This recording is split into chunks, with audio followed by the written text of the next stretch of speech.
My brother got a car on his 18th birthday. I got told to be happy for him. He got new clothes every semester. I wore his hand-me-downs, patched and faded. When he failed a math class, he got a private tutor. When I aced mine, they said, "Don't brag." From the moment I could speak, I knew. This family already had a son. I was just a spare. He was the future doctor. I was the quiet one, the helper, the shadow behind his spotlight. And I convinced myself that if I stayed silent long enough, maybe one day they'd hear me. But silence doesn't echo in a house where no one listens. Chapter 2: Broken Promises. I wasn't the smartest kid, but I was determined. I studied late into the night, pored over textbooks, begged for scholarships.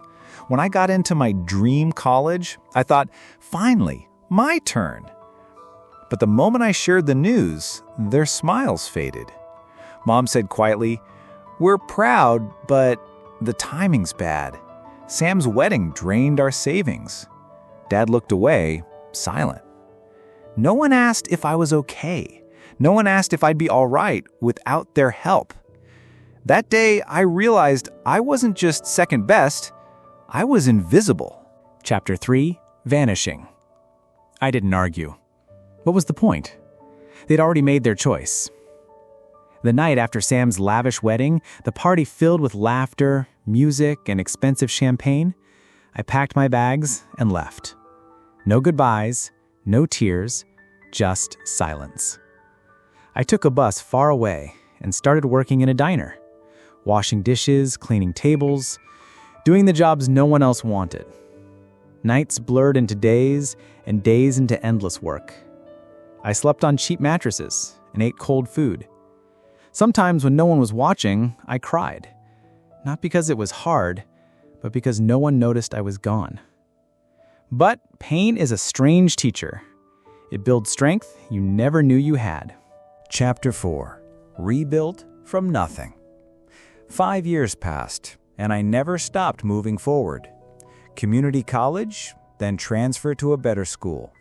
Started a small logistics business with money I earned working endless hours.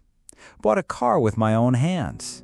Bought a modest house where I could finally breathe. I watched Sam's life from afar. Fancy trips, a big house, a wife who smiled for the camera. His Instagram was full of #FamilyFirst and #blessed. I laughed bitterly because I was the one who built something real out of nothing. Chapter 5: The Call. One rainy afternoon, my phone rang. Unknown number. I almost didn't pick it up. But then I heard her voice. Mom's. "Sam's in trouble," she whispered. "He borrowed money from dangerous people, lost his job. They might take the house. Can you help him?" Help. The word felt like a slap. They hadn't called on my birthday. They hadn't checked if I was okay. But now, when their golden boy was drowning, I was suddenly the lifeline? Chapter 6: My Turn. I drove 6 hours in silence. Not to save Sam. I just needed to see them, the people who stole my future, to give him a party.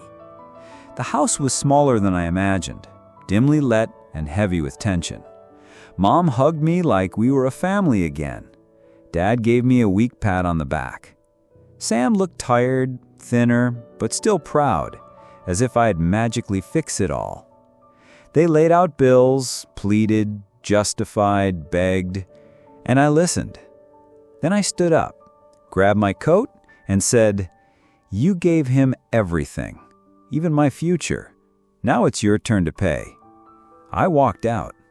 No one followed. Imagine being treated like he was. What would you do? Share your story or your advice in the comments below. Betrayal cuts deep. Silence breaks the family. Subscribe. Don't face the dark alone.